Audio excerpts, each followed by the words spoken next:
sidoo kale howlwadeenada ka howlgala wasaaradda warfaafinta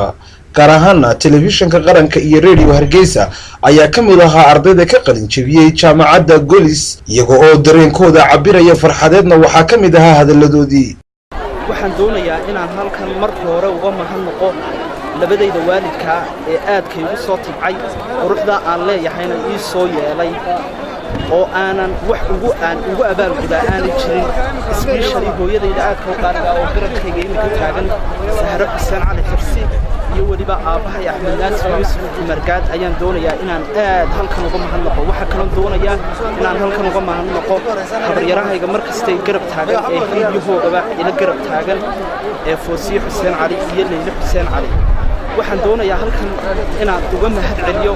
laba garab oo aanan la'aantood halkan soo gaadheen himilooyinkaygana aanan higsadeen oo markasta igula talin jiray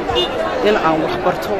waa labadayda saaxiib ee Foosi Axmed Caynab iyo waliba Maxamed Ciise Aadan ayaan doonayaa inaan halkan aad uga mahadnaqo waxa kale oo halkan uga mahadnaqayaa abtigayga qaaliga ee Cismaan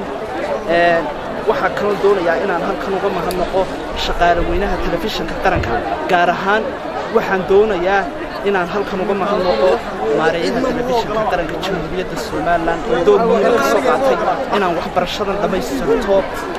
waxaan doonayaa inaan halkan si special uga mahadnaqo dadka ay wada shaqaynta gaarka naga dhaxaysay intii aan waxbarashada ku guda jiray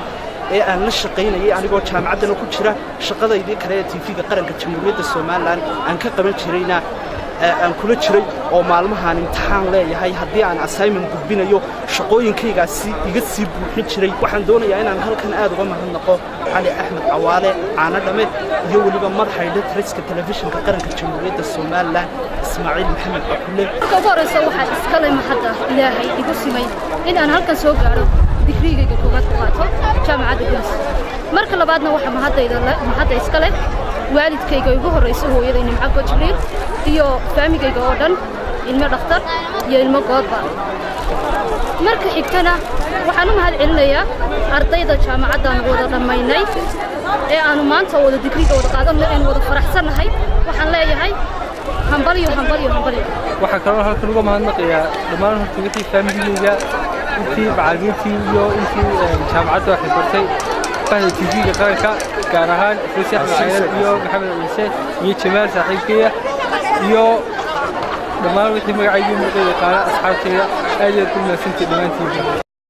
tani ma aha markii koowaad ay ka qalin jabiyaan arday ka howlgashay wasaaradda warfaafintu jaamacadaha dalka.